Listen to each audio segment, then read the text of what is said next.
Hello guys, welcome in my YouTube channel. और मेरा नाम है चित्रा शिकरवार। मैं भी आप लोगों की तरह आर ओ की प्रिपरेशन कर रही हूँ। और सब लोग जानते हैं कि ये एग्ज़ाम फेब में हुआ था, फिर पेपर लीक हो जाने की वजह से ये कैंसिल हो गया। और उसके बाद फिर न्यूज़ में आया था कि शायद अक्टूबर तक हो जाएगा, लेकिन लोक सेवा आयोग ने पीसीएस का एग्ज़ाम भी एक्सटेंड कर दिया था। और न्यूज़ आई थी कि अब इस एग्ज़ाम में चेंज होगा, ये एग्ज़ाम 2 दिन चलेगा और 2 शिफ्ट में होगा, जिसकी वजह से इसमें नॉर्मलाइजेशन किया जाएगा। और सेंटर जो रहेंगे वो रेलवे स्टेशन और बस स्टैंड के आसपास बनाए जाएंगे। लेकिन जितने लोक सेवा आयोग को सेंटर चाहिए थे, उतने सेंटर उन्हें मिल नहीं रहे थे। और मतलब ये जो पूरा सिस्टम बिठाने में टाइम लग रहा था, तो ये न्यूज़ थी कि ये पेपर अब मार्च 2025 तक जाएगा। तो सेम मेरे दिमाग में जब तक था कि ये पेपर दिसंबर में होगा, पहली न्यूज़ थी, फिर दिसंबर तक जाएगा। तो मेरे दिमाग में था दिसंबर तक जाएगा, ठीक है। तो मैं दिन रात एक करके पढ़ रही थी। चूँकि मेरे हस्बैंड भी रिव्यू ऑफिसर हैं, तो उनके गाइडेंस के अकॉर्डिंग मैंने अपनी प्रिपरेशन स्टार्ट करी थी।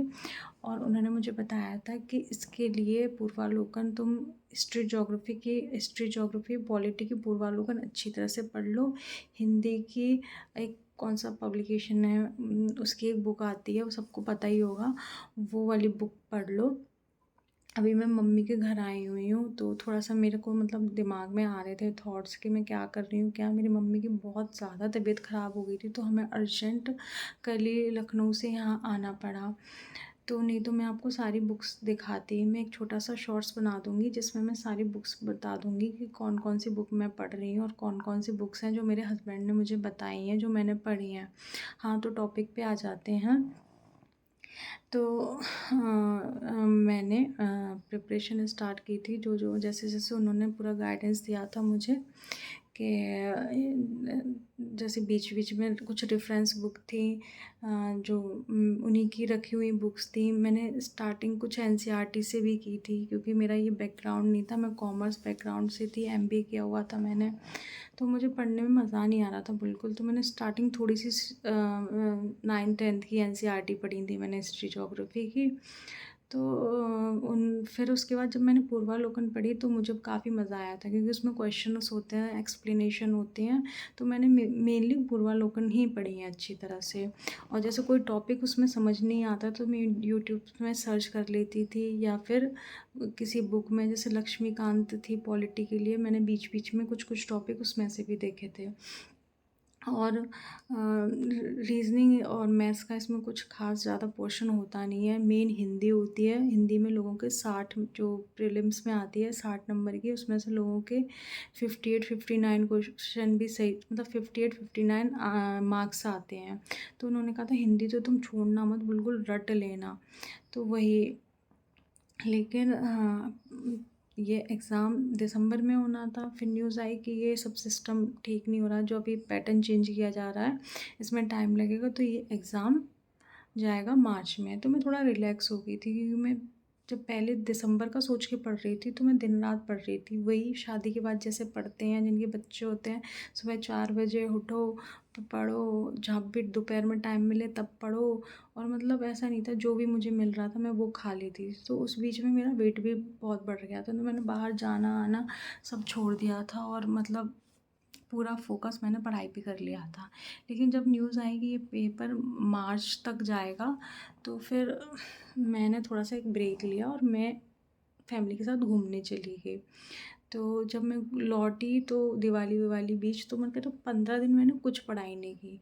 और 15 दिन के बाद मतलब चीज़ें ऐसी हुई, अब सर्टेन मम्मी की तबीयत ख़राब होने की वजह से मुझे यहाँ आना पड़ा।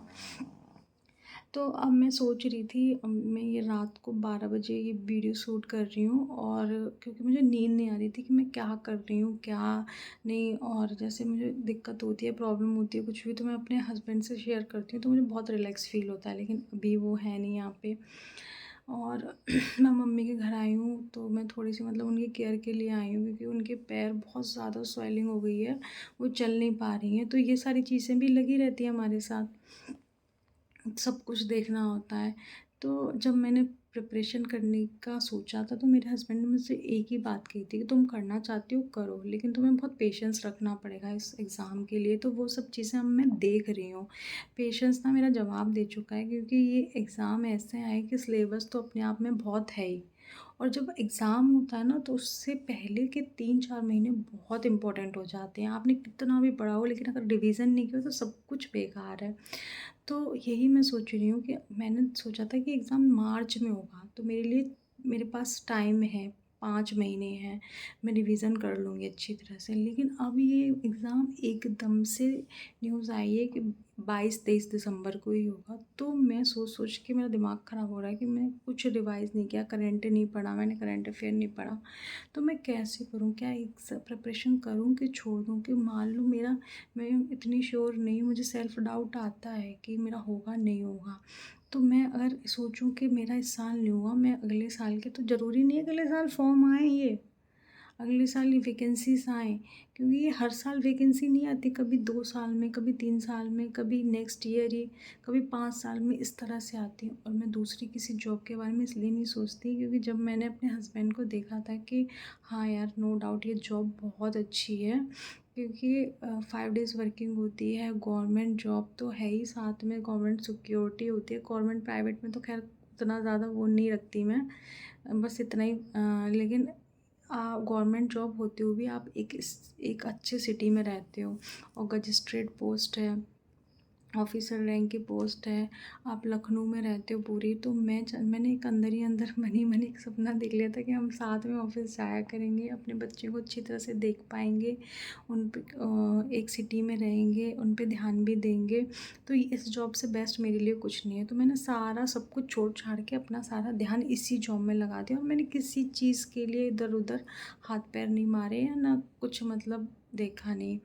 तो अब अगर ये जॉब पाना ना मेरे मतलब बहुत सारे ड्रीम्स मतलब बहुत सारे अंदर ही अंदर बहुत सारे सपने बना चुकी थी मैं कि हाँ हम लोग करेंगे, मैं करूँगी। मेरे हस्बैंड ने कहा था कोई ज़रूरी नहीं है, तुम प्रिपरेशन करो, तुम कुछ और भी कर सकती हो। लेकिन मैंने कहा नहीं, मेरे को यही करना है, अब हम साथ में करेंगे, और ये अच्छी जॉब है इस तरह से। तो लेकिन अब एकदम से एग्ज़ाम दिसंबर में है, और जैसा मैं सोच रही थी मार्च वैसा नहीं है, दिसंबर में है। तो मेरे को मतलब सोच-सोच के दिमाग मेरा ख़राब हो रहा था। मैंने काफ़ी क मुझे को 20 दिन हो गए हैं, मैंने बुक्स को हाथ नहीं लगाया है, क्योंकि मेरे दिमाग में यही था कि ठीक है दिवाली हो जाए, अभी ये हो जाए, फिर ऊपर से मैं यहाँ आ गई। तो अब मैं जा रही, परसों जाऊँगी, तो मैं सारी चीज़ें फिर से स्टार्ट करूँ कि नहीं करूँ, क्या करना है, कितना टाइम लगेगा, कितना पेशेंस रखना है, क्योंकि कभी एग्ज़ाम लीक हो रहा है, कभी कैंसिल हो रहा है, कभी कुछ हो रहा है, कभी पैटर्न ही चेंज हो रहा है। अभी जो नॉर्मलाइजेशन वाला सिस्टम हो रहा है, क्या वो फेयर है? पहले सिंगल डे एग्ज़ाम होता था, 4 तरह के पेपर होंगे, 4 शिफ्ट में होंगे। तो कुछ कोई पेपर हार्ड होगा, कोई किसी में क्वेश्चन ईज़ी होगा, क्योंकि स्टैटिक पोर्शन में ना आप सिमिलर नहीं कर सकते। मैथ है वहाँ पे, चलो सेम ट्रिक लगनी, सेम फार्मूला लगना है, तो वहाँ वो क्वेश्चन सेम पैटर्न के आप दे सकते हो। लेकिन स्टैटिक पोर्शन में वो चीज़ें नहीं हो सकती। एक पेपर टफ होगा, एक और किस बेस पे नॉर्मलाइजेशन होगा, कैसे होगा, एक एक पॉइंट से हज़ारों बच्चे निकल जाते हैं। तो वो चीज़ भी सही नहीं लग रही है मुझे तो बहुत सारा डाउट आ रहा था कि क्या किया जाए और कितना टाइम दिया जाए। जब मन आ रहा है सब कुछ छोड़ छाड़ दो, पढ़ाई वढ़ाई बंद करो और कुछ और देख लो। लेकिन है ना, फिर मुझे मन आता है यार, मैंने वो पिछले मैं 6-7 महीने से जो पढ़ रही हूँ दिन रात एक कर के, उस पढ़ाई का क्या हुआ? वो जो मैंने मतलब अपने बच्चों को इग्नोर कर के, वो कुछ भी माँग रहे हैं मैं उनको नहीं दे रही थी, या मैं उस पे ध्यान ही नहीं दे रही थी, वो चीज़ मतलब जो मैंने फेस करी थी, वो सब का क्या फ़ायदा? मतलब वो सब बेकार चला गया क्या?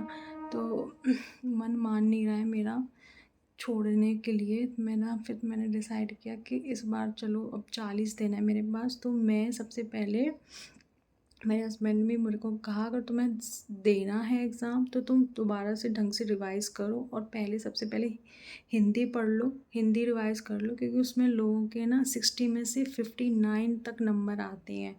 उसमें बहुत अच्छे नंबर आते हैं और उसको आसानी से कर लोगी। और हिस्ट्री, ज्योग्राफी, पॉलिटी की पूर्वावलोकन रट डालो। यूपी इंसाइक्लोपीडिया और सेंसस, इन्वायरमेंट और एग्रीकल्चर, इनके लिए मैंने नोट्स बना रखे हैं, उनका रिवाइज़ कर लो। जो तुम्हारे नोट्स हैं तुम्हारे पास उनको पढ़ लो। और जीएस के लिए तुम लूसेंट पढ़ लो। बस तुम इतना पढ़ लो। क्या 40 दिन में इतना हो पाएगा? हाँ, करंट अफेयर के लिए दृष्टि की पतली सी बुक आती है, 6 महीने का करंट अफेयर होता है, तुम उसे पढ़ लो। तो अब मैं यही सब करके एक बार पूरे जी जान से ये पेपर दूंगी और देखते हैं क्या होता है। Hope for the best. और अगर आप भी प्रिपरेशन कर रहे हैं और मेरी जर्नी देखनी है आपको, तो प्लीज़ मेरे चैनल को सब्सक्राइब करिए, लाइक करिए। और मैं एक छोटा सा शॉर्ट्स बनाऊंगी जिसमें मैं बताऊंगी कि लास्ट टाइम्स हस्बैंड से पूछ के बताऊंगी कि लास्ट टाइम में क्या क्या पढ़ते हैं और क्या क्या पढ़ना चाहिए। और all the best for your exam.